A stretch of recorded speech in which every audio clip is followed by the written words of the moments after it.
Hey everyone, Alyse here from TGG Gaming, and got another regional breakdown for you guys. So we just had a regional happen this last weekend in Sioux Falls, South Dakota. We had about 80 people, so 7 rounds of Swiss, top 8 for invites, and, you know, mats, play mats, whatever. So yeah, the event overall went pretty well for us. It was definitely bigger than our last South Dakota regional, so hoping to get those numbers even higher next time. The venue is pretty nice this time, so there was even a water park there, so, you know, could give people an interesting thing to do after the regional, since we ended at like 4 o'clock or something. So this time I didn't judge, though. I actually played in the regional and I don't know, got first place or something, I guess. Weird. It happens apparently, but yeah, we still got a nice little breakdown and everything for the decks that were played and what topped, and also get a little snapshot into, you know, a little overview of the decks that topped as well, you know, and go over some of their choices that they made.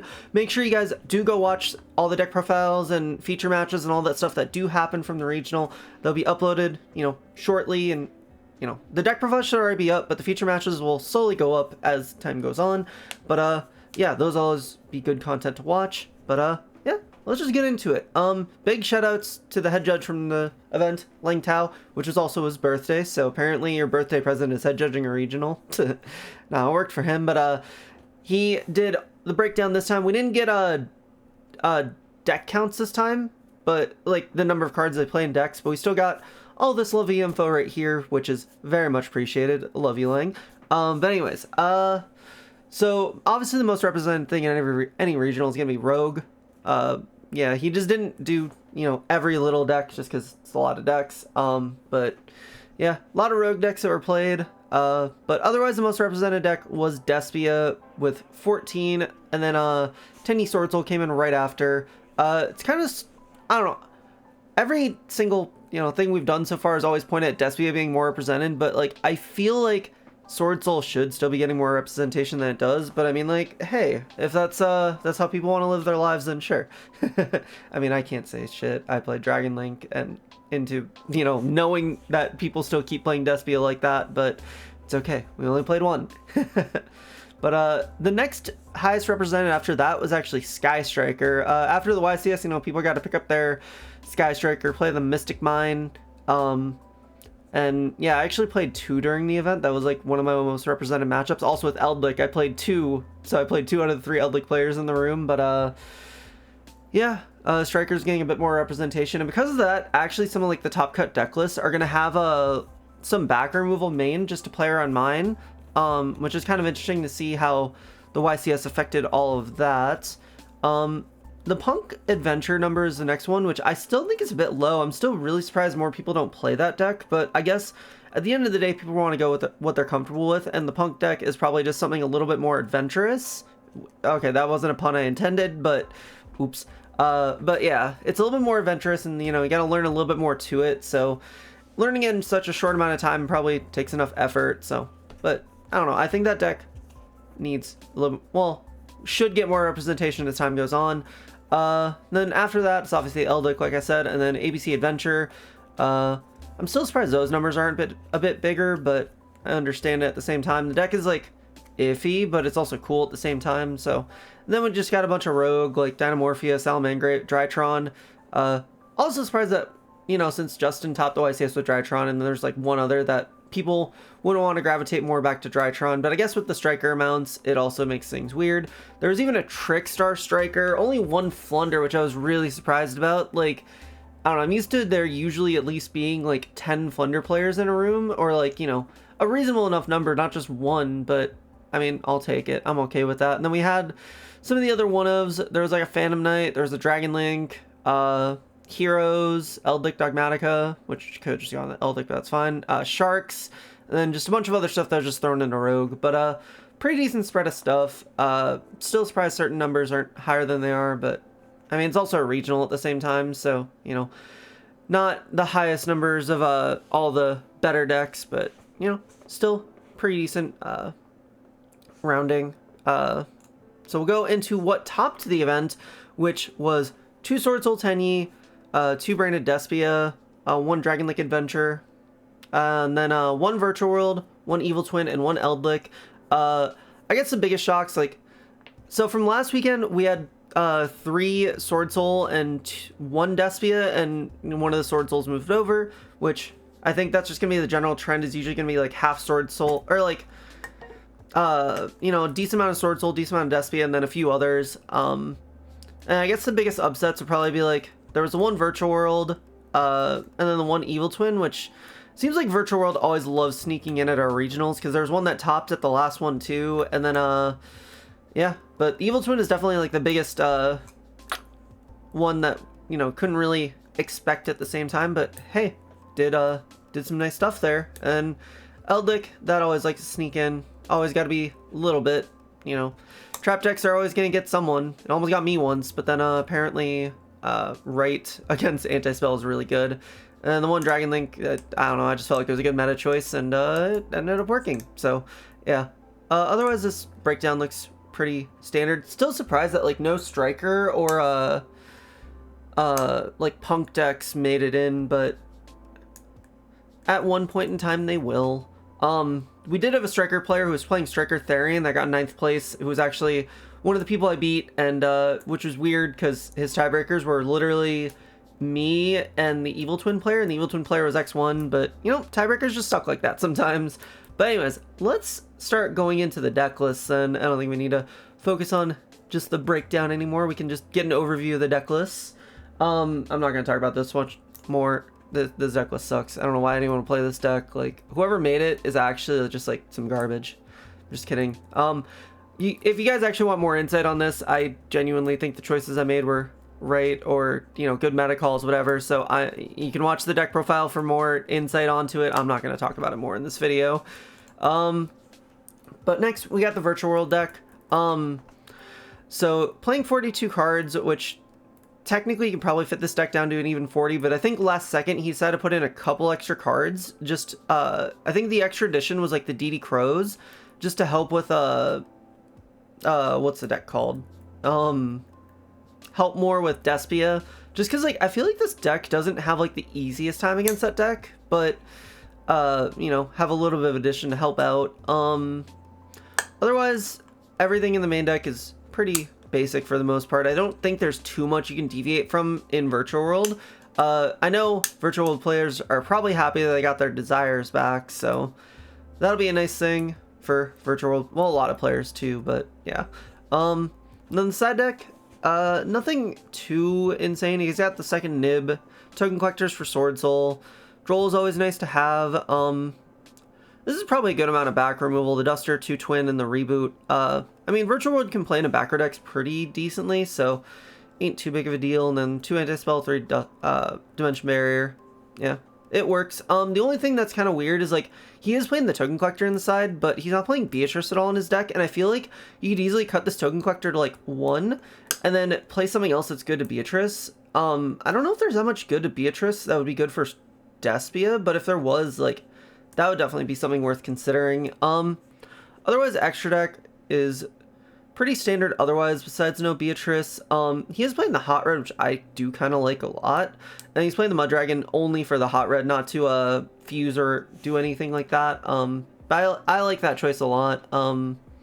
Doing the Hot Red, I don't know. I like Hot Red for just like grind situations too, so I feel like this card is really nice. Not playing Baron, I mean, it's harder to make in this list since there's no 4 or anything. I don't even know if you can really make it, but yeah. Otherwise, it's pretty basic. Nope, not playing any other level 3s like Gossip Shadow. I mean, it's not that good right now, considering hand traps are like... The hand traps that do get played aren't really even that good against Virtual World, so like, it's not that big of a deal, but yeah. Otherwise, this list is pretty, you know, cut and dry for what Virtual World has been. It is nice to see that you can fit in 3, 6, 9, 12 hand traps in the main. I still don't like not playing Droplet at all, but I understand not playing it either in this deck. But anyways, we'll go into the next one, which is 3rd place with Swordsol Tanyi.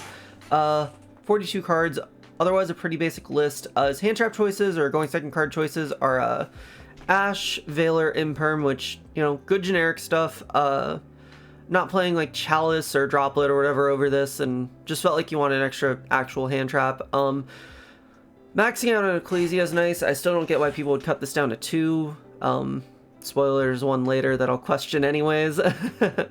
Then he is playing the Sacred Summit, which I know a lot of players opt to not play, but he just felt like it just gave him enough gas and never felt like he bricked on it, so he was fine with it. Then the extra deck is pretty basic, except he did go pretty hard on a backer removal, which I'm personally not a fan of doing that in this deck specifically, because like I get mine in like Striker exists, but you're also playing a deck where you have a built-in natural out, so I feel like you'd want to prepare more for like heavy combo decks. So like I don't like not having like Droplet or Nibs somewhere in the list, so that's just personally me, but that's the like only thing I would want to do differently, but otherwise it's fine. Yeah, otherwise I don't think there's that much else to say about Swordsoul lists, to be fair. But next we're going into the Evil Twin deck that topped the event, playing 42 cards in main. I think we only had like 2 40 card decks in top 8 anyways, so but yeah, this is another deck that greatly enjoys having Desires back in the main. They play 3, 6, 9, 12, 15 hand traps in the main plus Droplet. The only thing I don't like about this hand trap lineup with Evil Twin is like I still feel like you need some sort of power hand trap to like back up your plays, because like let's say you're going second and like you're drawing extra cards. Even Nib going second against Despia is really good because they're still gonna like have to play around your stuff, and like going so hard for Despia with the hand trap lineup is definitely good, but I still think, you know, Despia numbers are going down, so having Nib or some other power hand trap wouldn't be bad, but it's valid.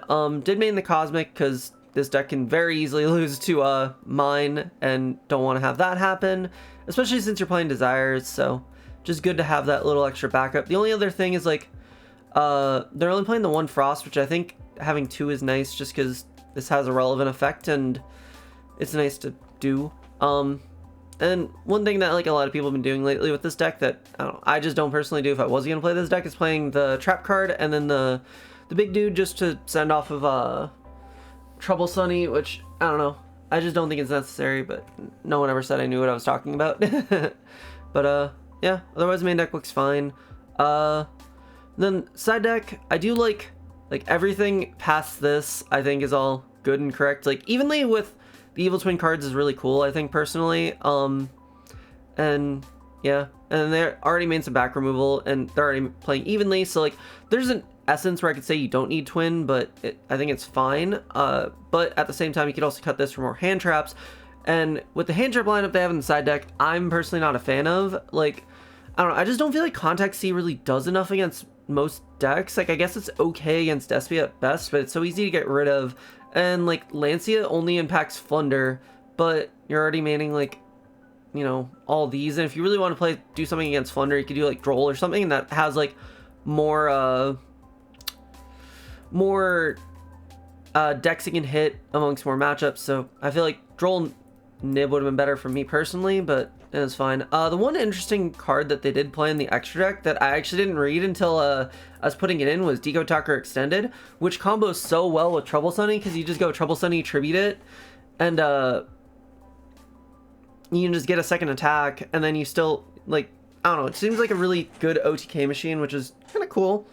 I vibe with it. And then I guess the only other different thing is like playing the Griffin, which, I mean, it's fittable and you have plenty of things you can reset that are always nice to reset. And then Underworld Goddess, always happy to see this card played in a deck. I think this card's really cool, but just can't justify it and everything, unfortunately. Yeah, this is the Evil Twin deck. We got our first Despia deck, which does not play Allure. He just felt like it wasn't necessary, and then which meant cut down Tragedy to 2 and only plays 1 Mercurier. He felt like he never wanted multiple Albaz because he didn't want to brick on it, so he only played 2, which is fair. Played the Crossout with a bit heavy hand trap lineup of 3, 6, 7, 8 hand traps, but he didn't main like Droplet or anything, so that also compensates. And then we go into the fact that, you know, Despia players scared of mine, so maining some back removal. And Cosmic's not bad against multiple matchups too, it's just it's not as impactful against everything as you could like.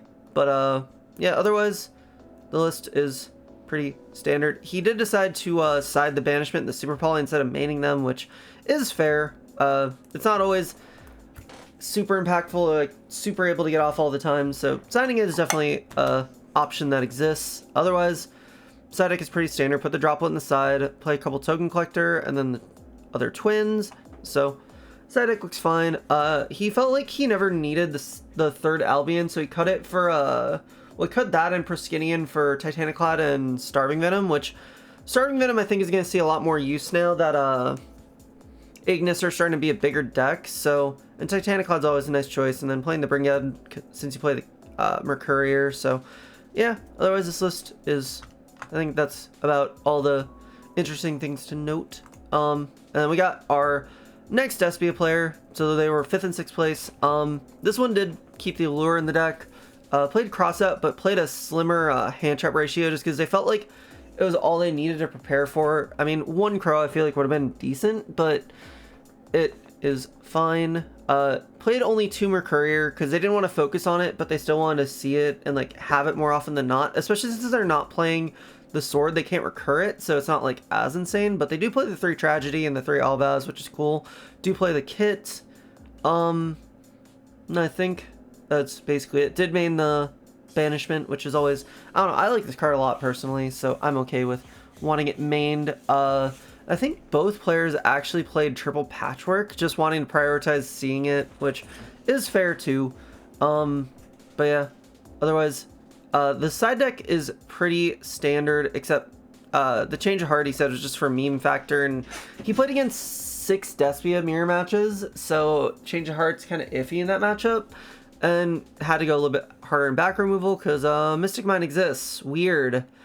And then, since no Super Poly, there's no need to play, like, Proskinian or whatever, but he still ended up playing the Starving Venom to help with the Ignister matchup, because he can still summon it. And then, also cut the Lubellion down to 1, just because he felt like he never needed the second, and just let him play a couple extra cards, so that is completely fair. But, we'll just go on to the next one, and we got our 7th place deck, which is Eldlich.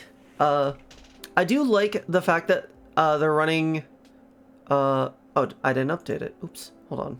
There we go. Now it's proper. Got Duality, Extrav, and Prosperity, which I think is kind of cool, just because, like, Duality is, like, a really interesting tech choice, and I think you need to be able to, like, really play properly, because, you know, like, there's always temptation to want to summon on your own turn, but, since you can kind of just play more on your opponent's turn, just wanting to sacrifice that just to only play on your opponent's turn is still interesting.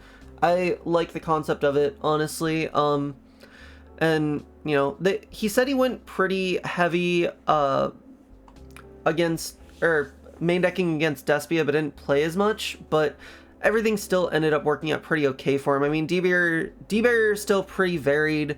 Torrential's still pretty decent. Play the Trap Trick for it, and then main deck the Anti-Spell, so that's pretty cool. And then for the side deck, I like these 9 cards right here. I think these are some of the best, like, going second cards you could play in this deck. Border's obviously insane unless you have Imperm Cough Cough. Sorry, Ryan. And play the Judgment just for going first, since there is an increase in back row removal, plus people playing evenly. Might as well have the Judgment backup just in case. And extra deck, just a bunch of Super Poly targets. None are really too weird. Little bit of XYZs. Doesn't play the Leeb, which kind of found weird, but if it works, it works. And I think he said the only extra card he actually summoned was the BLS Link. Correct me if I'm wrong, but I think that's what he said was the only one he summoned, or he said he just only summoned 1 card in the extra deck all weekend. So, and then just the 2 Link Spider and the 1 Sucker to round it out. And we got our final deck list. Another Swordsoul Duelist. And the second person playing 40 cards that made top 8. But yeah, the main deck is pretty basic. Playing Chalice instead of another hand trap, or instead of Droplet, which is valid. They did cut the Ecclesia down to 2, which I don't know, I'm just not as much of a fan of, but otherwise they still run a full Tanyi lineup, the 2/2. But yeah, most of the deck choices are standard here. The side deck is pretty basic, except playing the anti-magic arrows, which is an interesting choice, just because it, like, helps you play around Despia, because, like, a lot of Despia players will wait to play, like, their spells and traps until they know they're getting even lead, And so if they're just like battle phase, they're like, sure. And then you can just crack the rest of the board still, which is interesting. The only thing that's just weird is like against like pure back row decks, I feel like this card loses its validity unless you really like have a good enough hand to just get rid of all their back row and then just blow them out from there. Then I guess with Baxia, Yazi you can, but it still feels like it could be iffy. But otherwise, it's an interesting tech choice, and I don't know how well it worked out for him because I didn't do the deck profile for him, but I'm assuming it worked out pretty decently, so probably nothing to complain about there. Otherwise, the only other choice is he did play the Crimson Blader instead of the Dragite, which I saw a couple people doing this weekend. It's an interesting choice for sure. If you feel like you need to just, or that's your approach to stopping Despia, then that definitely works. But yeah, I think that's all about it for this one. So yeah, hope you guys enjoyed the video. If you guys did enjoy it, make sure you guys leave a comment. Just let me know. And if you guys want to see more of this, we're not going to be having any events for a while, just because, you know, regional season's about done and we don't have any more regionals we're hosting until August. So that's when we continue these again. If you guys got any suggestions for any other things you want to see in the videos, make sure to let me know. But yeah, that's about it. So hopefully you guys enjoyed the video. Make sure you guys like, comment, subscribe. We'll see you guys next time. Bye, everybody.